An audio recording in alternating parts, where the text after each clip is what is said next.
France, winter of 1944. The sky was an iron lid, the ground frozen with fear and diesel. In a shattered village on the edge of the Ardennes, an entire American battalion was trapped. Their tanks burned out, engines seized, and ammunition running low. German artillery was closing in. The roads were mud and ruin, and the only thing standing between survival and annihilation was a man the soldiers called Mac, a grease-stained mechanic with a busted knee and a stubborn streak that could bend steel. When every officer said it was over, Mac looked at the wreck of a Sherman tank and whispered, "Not if I can make her breathe again." What he did next, with nothing but a tractor engine and sheer defiance, would turn desperation into legend and save hundreds of men from certain death. The 317th Armored Battalion had been moving for days without rest, mud up to their knees, engines choking in the cold, morale falling faster than the temperature. The Battle of the Bulge had torn through Belgium and France like a steel storm, and the men of the 317th were caught in its teeth. Their tanks, the proud Shermans that had carried them through Normandy, were now rusting hulks, shattered by artillery and bogged in frost.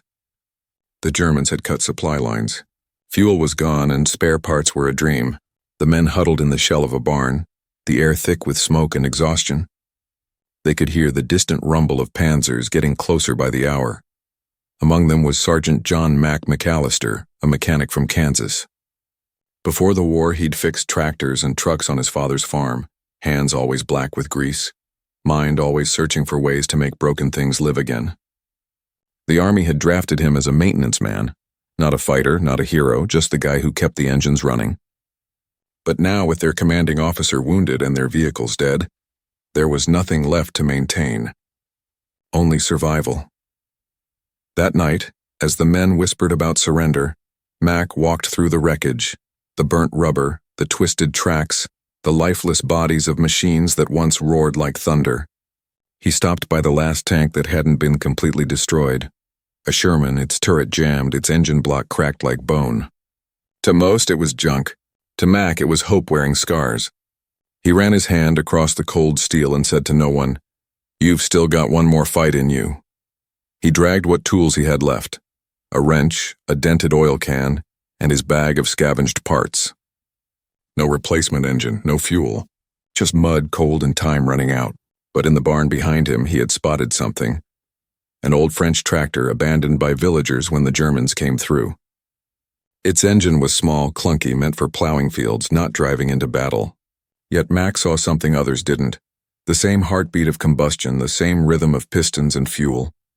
The same spark of life. When he told the others his plan, they laughed. A tractor engine in a Sherman? It sounded insane. Even the lieutenant, pale and half-conscious, managed a weak grin. "You're mad, Mac," he muttered. Mac just nodded. "Then it's a good thing madness is all we've got left." He worked through the night under artillery flashes that painted the sky red. Every explosion shook the earth, sending dust through the barn rafters, but he didn't stop. His breath came in clouds. His fingers bled through torn gloves. He tore out the dead engine piece by piece, listening to the echo of his father's voice. If it moves, it can be fixed. If it breathes, it can fight. By dawn, he had done the impossible, mounted the tractor engine into the Sherman's broken frame. It was ugly, crooked, and wrong in every way an engineer would hate. But Mac wasn't building for beauty. He was building for life. When he climbed inside the driver's hatch and turned the starter, the men held their breath. The engine coughed once. Then again. Then, with a deafening growl that cut through the cold, it roared to life. Not the proud roar of a war machine, but the rough, choking breath of a dying beast refusing to die. The men erupted in disbelief and cheers that echoed through the village ruins. For the first time in days, hope had a sound. But Mac wasn't done. One tank wasn't enough to save a battalion. What he didn't know yet, as smoke rose from the patched-up engine and the rumble of German armor grew nearer, was that his mad invention would soon become the only line between his men and oblivion. And the cost of keeping it running would nearly kill him. The dawn came like the slow lifting of a curtain on disaster. The light was gray, the kind that makes soldiers see ghosts in the fog. The German armor was closing in. They could hear it now, the deep mechanical pulse of enemy tanks grinding through frost and rubble. The Americans had no artillery, No reinforcements, no working radio. Only a single machine, a Sherman powered by the heart of a farm tractor, stood between them and destruction. Mac wiped the soot from his face, his eyes red from exhaustion. The tank rattled like an angry furnace, smoke pouring from its patched seams. Every vibration felt wrong, the kind that says something inside is about to give out. But it was moving, that was all that mattered. The men watched in disbelief as Mac steered the tank through the ruins, the improvised engine coughing and roaring like it was alive. He shouted over the noise, "If it runs, it fights." It became a battle cry that cut through the despair.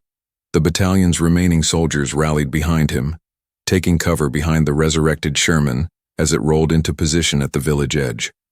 Mac wasn't supposed to be there. He wasn't trained for combat, wasn't supposed to drive under fire. But when the first German shells hit, there was no time for ranks or titles. There was only instinct. He gunned the throttle and the tank lurched forward, clumsy but defiant, its armor screaming as shrapnel ricocheted off the hull. The enemy must have thought it was madness, a crippled tank charging head-on. Inside, the air was thick with smoke and burning oil. The tractor engine struggled under the weight of steel it was never meant to bear. The heat was suffocating. The smell of diesel burned the back of his throat. Every time Mac shifted gears, it felt like wrestling with fate itself. The transmission screamed, metal grinding metal, but he pushed harder. Behind him, the gunner loaded shell after shell, firing blind into the fog. Each blast shook the tank so hard it threatened to tear itself apart. Then a miracle, one of those strange turns of war where luck and courage collide. The tank's sudden movement drew German fire away from the infantry. It became a decoy, a noisy, smoking target that forced the enemy to focus their artillery on what they thought was a functioning tank battalion. In truth, it was just one machine, one mechanic's defiance disguised as power. Mac drove in circles using the broken walls as cover, the tractor engine roaring louder than any engine of its kind ever had. The Germans fired again and again, each explosion closer than the last. At one point, a shell hit the ground so close it flipped the tank half onto its side. The world went white and silence swallowed everything. When the dust cleared, the Sherman was still there, dented, scarred, but alive. And so was Mac. He climbed out, coughing, his face blackened with soot. The soldiers who had watched from the trenches stared at him like they were seeing something supernatural. He laughed once, a dry, cracked sound, and said, "She's a farm girl at heart. Just needed a little dirt to wake up." That moment changed everything. The battalion found their courage again. They regrouped, repaired weapons, and formed a defensive line. Using the smoke from the burning tank as cover, they launched a counterattack that stalled the German advance long enough for reinforcements to arrive. It was not strategy. It was not technology. It was survival, powered by one man's refusal to accept defeat. When the battle finally ended, the field was silent except for the ticking of cooling metal. The Sherman's engine had seized, its pistons melted from the strain. It would never move again, but it had done what no one thought possible. It had carried an entire battalion through the darkest hour. Later, when the war historians wrote about the Battle of the Ardennes, they mentioned logistics, weather, command failures. They didn't mention the mechanic. They didn't mention the tractor engine that refused to die. But the men who were there, the ones who lived because of it, never forgot. To them, that roar of mismatched metal and faith wasn't just the sound of a tank. It was the sound of survival, and Mac, he never called himself a hero. He just said, "Machines are like people. You push them too far, they break. But sometimes when it matters most, they surprise you." The storm did not end with silence, it ended with smoke. Thick, black, suffocating smoke that clung to the air like grief. The wrecked Sherman sat at the heart of it all, its sides scorched, its improvised engine ticking faintly, like a dying heartbeat refusing to quit.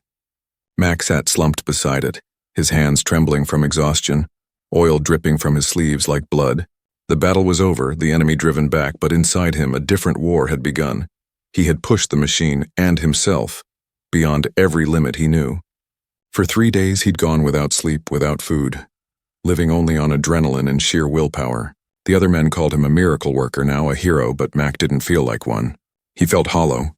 Every time he closed his eyes, he saw flashes, the explosion that nearly flipped the tank, the gunner screaming orders, the rattling of bolts that could have snapped at any second. The engine he'd built out of madness had lived, but it had also taken something from him. Something he couldn't name. The battlefield around him looked like another planet. The snow was blackened with soot. The earth was littered with shards of metal and the twisted remains of what used to be machines and men. Somewhere in that ruin, his tank stood crooked, steam still hissing from its seams. He walked toward it, each step sinking into the mud. He laid his palm on the steel hull, still warm to the touch. "You did good, girl," he whispered, his voice breaking. "You did what none of us could." That night, the battalion regrouped in the ruins of the village. The surviving soldiers gathered around a small fire, their faces hollow but alive. They spoke in hushed voices about the day, about the tank that shouldn't have run, about the mechanic who refused to stop. One private said quietly, "That engine, it sounded like it was screaming for us." No one laughed.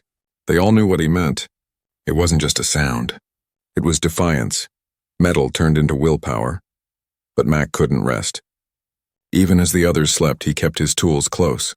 He tried to fix what couldn't be fixed. The melted pistons, the fractured frame. He worked not to repair the machine, but to keep the feeling alive. The feeling that something broken could still matter. His hands moved automatically even when his body begged for rest. In the stillness of the night, he caught himself whispering prayers to bolts and rivets as if they could hear him. By dawn, a medic found him half asleep against the hull, shivering under a torn blanket. His skin was pale, his breathing ragged. "You need rest, Sergeant," the medic said. "You've done enough." Mac opened his eyes and stared at the horizon where the sun rose through smoke and frost. "No," he murmured. "Not until every engine runs again." Word of his feat spread through nearby units. Officers came to see the so-called Frankenstein tank, a Sherman that had been brought back to life with a farmer's tractor heart. They photographed it, studied it, and shook their heads in disbelief. One British engineer reportedly said, "This shouldn't have worked."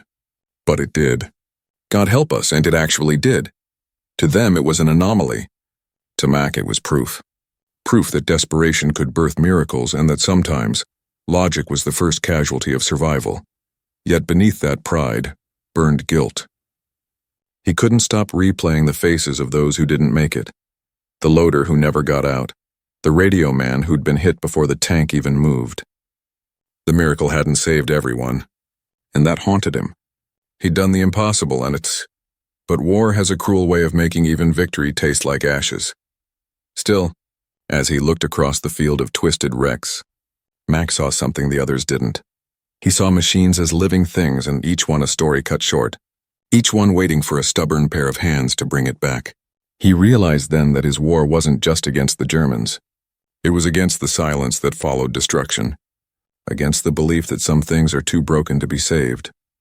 He took one last look at the tank before they left the village.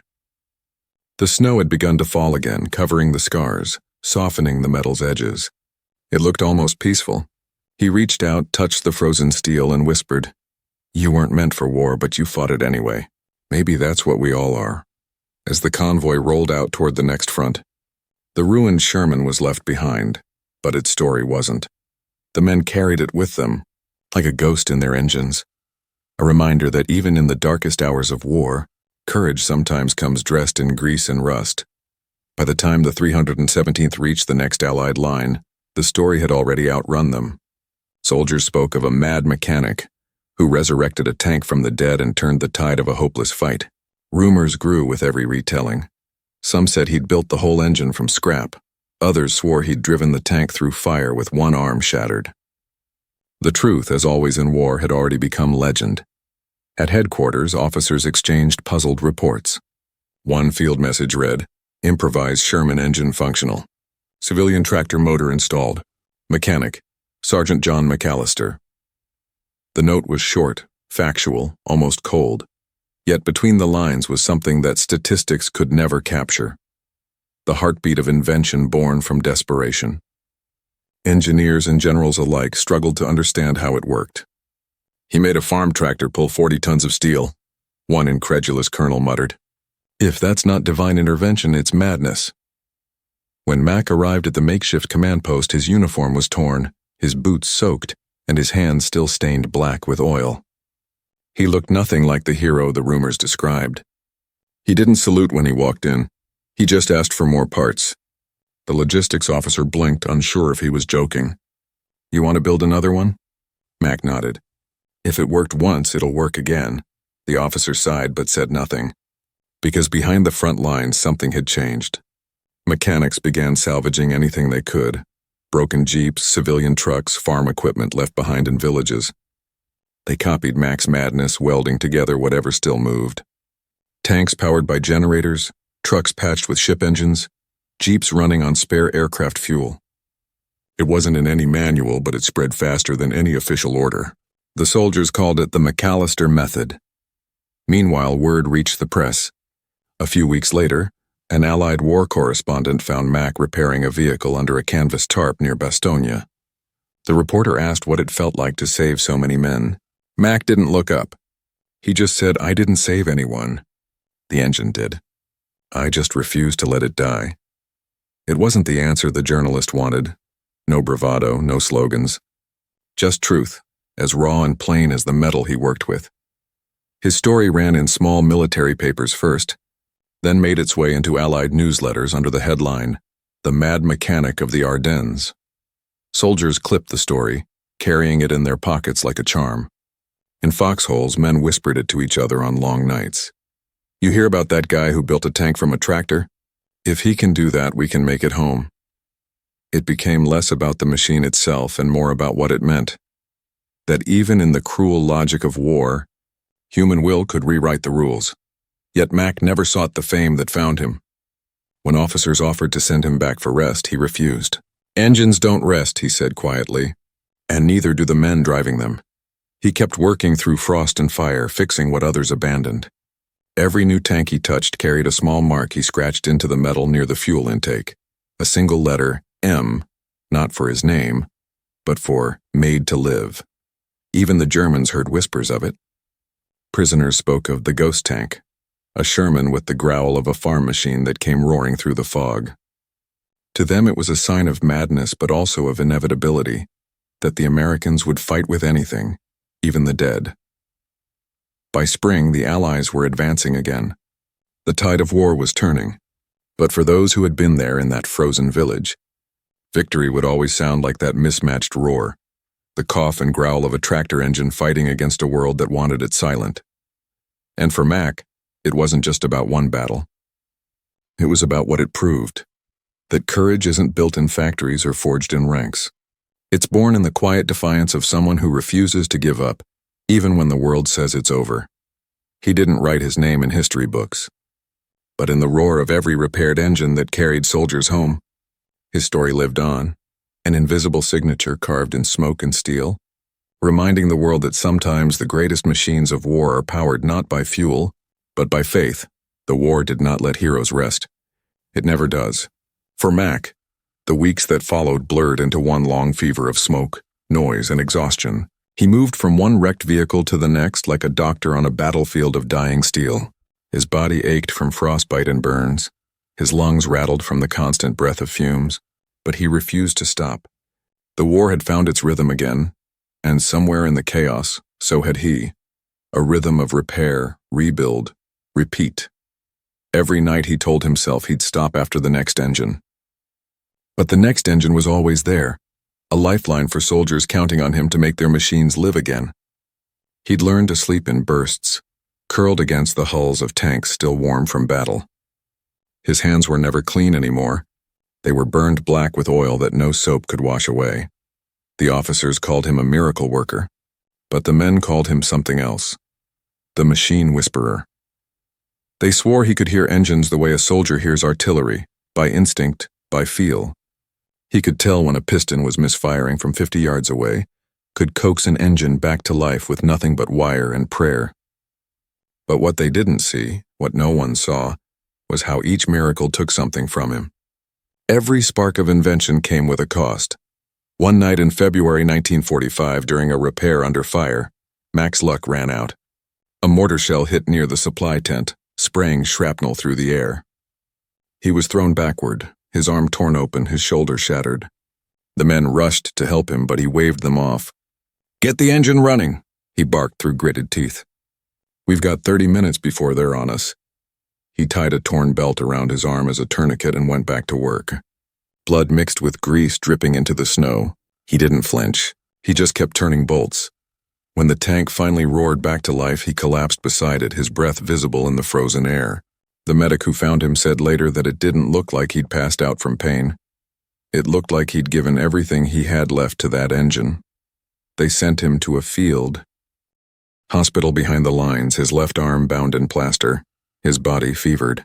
For the first time in the war, he couldn't move, couldn't work, and that terrified him more than any shell or bullet ever had. Without machines to fix, he felt empty, useless. He lay awake through the nights, listening to the distant thunder of artillery, feeling like he'd been left behind by the very thing he'd dedicated his soul to. But the war, cruel as it was, had one last task for him. When word reached the mechanics' corps about Mac's condition, they began sending him sketches, broken designs, field improvisations, engine problems from the front. He couldn't hold a wrench, but he could still think. He dictated notes from his cot, redesigning fuel lines, inventing shortcuts for field repairs, finding ways to stretch dying engines a little longer. His hospital tent became an unofficial workshop, littered with pencils, diagrams, and pieces of scrap metal. It was there that his madness became method. The field improvisation manuals that spread through Allied engineering units, the ones that taught soldiers to rebuild engines using farm tools, bicycle chains, even stovepipes, all traced back to that freezing hospital tent and one man's refusal to stop helping. By the time his wounds healed, the war was ending. The German lines were collapsing. But the mechanic who'd saved a battalion had paid his price. His left arm would never move the same again. His hearing was half gone from years of explosions and engines. He could barely grip a wrench. Yet when asked if he regretted it, he only smiled faintly and said, "I was built for fixing things, even if it breaks me doing it." The Army offered him medals, promotions, recognition. He declined them all. He said the machines didn't care about medals. They only cared about being given another chance to run. And maybe, deep down, that's all he ever wanted too. Not glory, not memory. Just the chance to make something broken live again. When the war finally went quiet, and the engines stopped, Mac sat outside the repair tent for a long time, listening to the silence. It was a sound he'd almost forgotten existed, a sound that scared him more than artillery, because for the first time there was nothing left to fix. But even in that silence, he knew. The cost of genius isn't madness or pain. It's the willingness to give your soul to something that can't give it back. And somehow that was enough. When the guns finally stopped, the world did not erupt in celebration. It exhaled, slowly, uneasily. For men like Mac, silence was not peace, and it was absence. The war had ended, but its echo still lived in his bones. The sudden quiet felt unnatural, as if the world itself was holding its breath. The first night without distant artillery, Mac couldn't sleep. He lay awake in his cot, listening for engines that would never start again. The Army discharged him in the summer of 1945. They gave him a medal he didn't want, a handshake he barely felt, and a train ticket back to Kansas. He stepped off at a small rural station, duffel slung over his good shoulder, his left arm stiff and pale under the sling. The station looked smaller than he remembered, the air thicker, quieter. The war had stretched his sense of time until the world itself felt slower. Back home, the family farm was still there. Same red barn, same cracked windmill, same endless horizon. But his father was gone, and the fields had gone to weeds. He walked through the old workshop behind the house where rusted tractors sat beneath layers of dust. The smell of oil and hay hit him like a ghost from another life. He sat beside an engine block and ran his fingers over the metal, feeling the scars on his hand brush against the scars of the machine. It was the first time he'd touched an engine that didn't belong to war. Neighbors came to see him. Curious about the man who had rebuilt a tank from a tractor, they asked questions, half in awe, half in disbelief. Mac just shrugged and said, "It was just another engine, just bigger and meaner." But inside, he knew it was more than that. He could never explain the feeling of hearing steel breathe again in a place where death ruled the air. How could he? The world of peace had no language for that kind of defiance. He tried to work the land again, but the rhythm was gone. His left arm trembled, his hearing failed him in one ear, and every time he smelled smoke, his heart pounded as if artillery had returned. At night, he would wake up to phantom sounds, the distant rumble of an engine coughing to life, the echo of gears grinding under strain. He would sit up in bed, drenched in sweat, half expecting to find himself in a burning village again. But there was only silence and the lonely creak of the barn in the wind. Yet slowly life began to take root again. Children from nearby farms came to watch him work on old trucks, curious about the man who could fix anything. He never raised his voice, never boasted. He simply showed them how to listen to the hum of a motor, how to feel the pulse of a machine through the fingertips. "Engines talk," he'd tell them softly. "You just have to listen close enough." They didn't know they were learning more than mechanics. They were learning patience, respect, and the quiet kind of courage that doesn't need witnesses. Years passed. The war faded into books and parades, but for Mac, it lived in every sound of metal meeting metal. When he built his final machine, a small tractor from leftover parts, he painted it the same dull green as a Sherman tank. He never said why. Maybe it was a tribute. Maybe it was a reminder. One afternoon, a young reporter came to interview him for a local paper. The story of the mad mechanic had become one of those strange wartime legends, half myth, half truth. The reporter asked if it was real. Did he really save an entire battalion with a tractor engine? Mac paused, his eyes distant, his hands resting on the hood of his machine. He smiled faintly. "You don't save people with engines," he said. "You save them with belief. The engine just gives that belief a sound." The reporter didn't understand it then. But those words, quiet, unpolished, sincere, captured everything about him. Because for Mac, the miracle was never the machine. It was what it meant. That even in the coldest, darkest moments of human history, one man's stubborn hope could become louder than fear itself. When he died in his sleep years later, they found him in the barn, slumped against the same old tractor, a wrench still in his hand. The machine was running, gently, steadily, like it was keeping him company on his way out. And when the neighbors came to see him off, they swore they could still hear that low, rhythmic hum, the same sound that once roared across the Ardennes. The sound of a man's spirit refusing to be silenced. History has a strange way of burying the people who shaped it. The battles are remembered, the generals are immortalized, but the ones who held the wrenches and who kept the war moving fade quietly into the margins.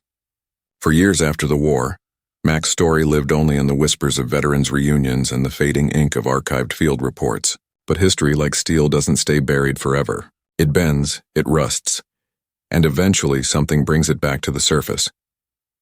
In the early 1950s, as the Cold War shadow spread across the globe, a new generation of military engineers began studying the chaos-born innovations of World War II. The battlefield improvisations, the patched tanks, the welded trucks, the impossible engines, were no longer seen as desperate acts of survival. They were blueprints for adaptability. Military analysts combed through forgotten reports, and there, buried in the archives of the Ardennes campaign, they found a peculiar note. Improvised engine installation, successful field operation, mechanic Sergeant J. McAllister. It caught the attention of a young British researcher named Alan Hartley, who was compiling data on unorthodox field engineering. He became obsessed with the McAllister case, calling it proof that chaos can breed creation.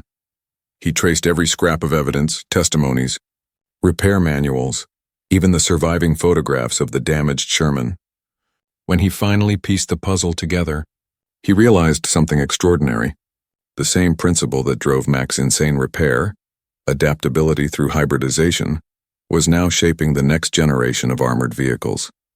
In post-war labs across Europe and America, engineers began experimenting with modular engine designs, inspired by field improvisations like Mac's. Tanks that could swap power plants, aircraft that could use backup systems from ground machinery, vehicles built not for perfection but for resilience.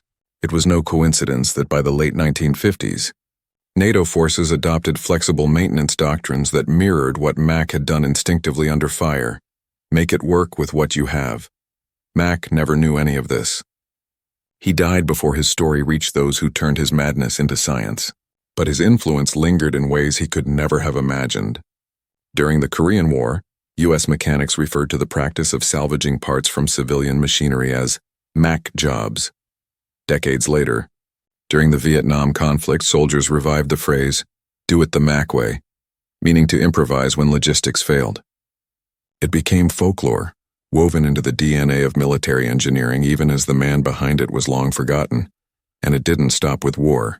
Civil engineers who studied disaster recovery in the 1970s found parallels between Mac's approach and early emergency response methods, using farm tools, generator engines, and improvised systems to restore power and mobility in the aftermath of chaos. The philosophy was simple but profound: function over form, survival over perfection.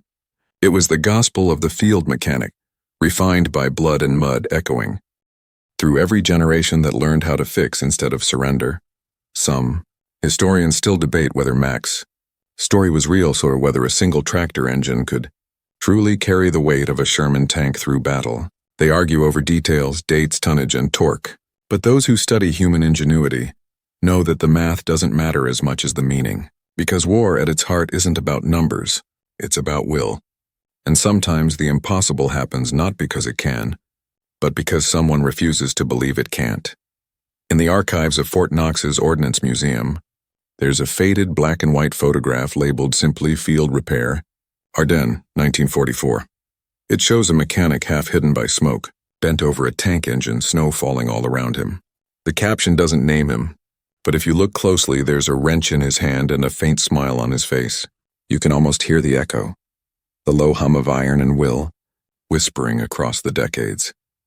That was Mac's legacy, not a name carved into history books, but a sound carried forward, the sound of steel defying silence. Time is cruel to paper. It yellows, it cracks, it fades under dust and memory. But sometimes a single scrap survives long enough to remind the world of what it almost forgot. In 1987, more than 4 decades after the Battle of the Ardennes, a retired French farmer clearing his barn near Bastogne stumbled upon an old metal toolbox buried behind rotted beams. Inside were rusted wrenches, a dented lighter, and a leather-bound notebook stamped with the faint initials JM. The pages were filled with sketches, crude, hand-drawn diagrams of tank engines, gear assemblies, and piston mounts. But what caught the farmer's attention were the notes scrawled in the margins. They weren't just mechanical calculations. They were thoughts, raw, human reflections written in a mechanic's shorthand. Make it live again. Weight is not the enemy, friction is. Faith is the fuel when there's nothing left. The farmer didn't know what he had found. He passed it to a local museum in Bastogne, where it sat unnoticed for years until a young historian named Elise Bernard came across it while cataloging artifacts. She began comparing the sketches to military repair archives, and the pieces fit perfectly. Every diagram matched a specific Sherman variant used by the 317th Battalion. The handwriting matched the signature on a single field report, Sergeant John McAllister. The discovery stunned historians. For decades, Mac's story had been treated as rumor, a myth soldiers told to romanticize survival. But this notebook changed everything. It proved that behind the legend was method, precise, deliberate, even visionary. Elise published her findings in a 1991 paper titled The Mechanic Who Outsmarted War. It drew global attention. Military engineers, veterans, and historians alike began re-examining how improvisation shaped the outcome of the war. In her interviews, Elise described what moved her most wasn't the technical brilliance, it was the humanity between the lines. He didn't just write about engines, she said. He wrote about people. Every note about torque or pressure is paired with a thought about courage or fear. He wasn't just repairing machines, he was reminding himself that they, like men, could survive under pressure. Soon, exhibitions followed. The notebook was displayed behind glass, open to a page showing a cross-section of a hybrid engine labeled Field Version, Lives If It Must. Visitors stopped and stared, whispering to each other, as if the faint pencil marks themselves carried the sound of his faith. Veterans who had fought in the Ardennes visited in silence, some with tears in their eyes. They had lived that madness, breathed that smoke, and here, finally, was proof that the man who saved them was real. The rediscovery of the notebook sparked new questions about the forgotten genius of wartime engineers, the ordinary men who fought not with rifles, but with imagination. Scholars began to see the Second World War not just as a conflict of armies, but as a war of invention. The heroes were not only the ones who stormed beaches, but also those who built bridges, patched tanks, and turned broken engines into salvation. When asked what she thought of him, Elise said something simple. He never wanted to be remembered. But history remembered him anyway, so because he built something that couldn't die. That notebook, dye-stained, cracked, and fragile, became the soundless voice of every soldier who ever looked at ruin and saw potential instead of defeat. It wasn't just Mac's blueprint. It was a map of human defiance, and in the faint pencil marks, you could still trace the tremor of his hands, the same hands that once rebuilt a tank in the heart of war and, in doing so, rebuilt hope itself. In the decades that followed, the world grew louder with machines, faster with progress, and quieter in gratitude. Jet engines replaced propellers, computers replaced maps, and men like Mac, men who worked by touch and instinct, became ghosts in the age of precision. Yet somewhere in that rising hum of modern power, echoes of his philosophy lived on, because what Mac had truly built was not just a tank that ran, it was an idea. A belief that machines could feel, if the hands that built them cared enough to listen. Engineers began to quote him without knowing his name. Manuals spoke of intuitive mechanics and field empathy and adaptive design. The spirit of his madness, that fierce refusal to surrender when logic demanded retreat, became the backbone of innovation. The first astronauts who trained for the Apollo missions carried that same creed. If it breaks, fix it. If it can't be fixed, make it live another way. That was Mac's inheritance to the future, a legacy of perseverance written not in medals, but in motion. When Elise Bernard's book, The Mechanic Who Outsmarted War, was finally published in the early 2000s, it revived his name like a spark in dry kindling. Readers around the world were stunned by the simplicity of his courage. No grand strategy, no secret weapon. Just one man, a set of tools, and the will to defy the impossible. Engineers began to see themselves in him. Veterans found peace in his story. Teachers told it in classrooms to remind students that genius doesn't always wear a uniform. Sometimes it wears overalls and carries a wrench. And yet, the deeper truth of his story wasn't mechanical at all. It was human. Mac's genius was never about engines, it was about empathy. He understood that machines, like people, responded to care. They broke when ignored. They came alive when believed in. His madness wasn't defiance of rules. It was faith that even the most broken things could still matter. That same faith now powers the world's greatest inventions, from prosthetic limbs to space rovers, each one a continuation of that stubborn belief that there's always one more spark left inside the impossible. At the Battalion Museum, the old notebook still rests beneath glass. Visitors lean close, tracing the faded handwriting with their eyes. On the final page, written in shaky lines, are 5 words that survived time and translation. If it breathes, it lives. No military term, no engineer's code, just the creed of a man who made the dead breathe again. In the quiet of that room, surrounded by artifacts of war and memory, the air feels almost alive, as if the walls themselves remember the hum of the tractor engine that once saved hundreds of men from certain death. It's a reminder that history isn't made only by those who destroy, but by those who repair. That courage is not always found in charging forward, but in staying behind to make sure something, anything, still runs. Mac never lived to see himself called a hero. But maybe that was the point. Heroes don't need to be remembered. Their work remembers them.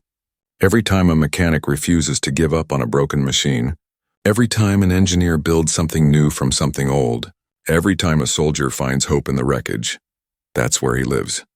Because long after the guns go silent, long after the smoke clears and the world forgets the names of the battles, the sound of one engine still echoes through history, rough, imperfect, miraculous. The sound of belief turning death into motion. The sound of a man who made machines breathe. Time has a way of polishing memory, turning sweat into legend and pain into poetry. But beneath the shine, the truth of John Mac McAllister's story remains raw and human. He was not born for greatness. He did not lead battalions or write history with strategy. He wrote it with grease-stained hands, sleepless eyes, and a will that refused to die. His battlefield was not made of maps and commands. It was a broken tank, a dying engine, and a moment when giving up would have been easier than believing. That belief, that wild, reckless faith became his true invention. It was the power to look at something shattered and see not ruin but potential, To hear silence and imagine sound. To see death and whisper, not yet. That is what made him extraordinary. Not the miracle of a tractor engine pulling a Sherman into battle, but the miracle of a man who saw life where the world saw only endings. In every age since, his lesson has echoed quietly in those who build, repair, and dream.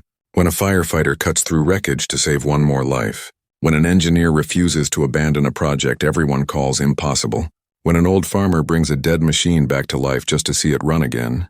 That spark, that defiance, is the same force that drove Mac into the snow of the Ardennes with nothing but tools, courage, and madness.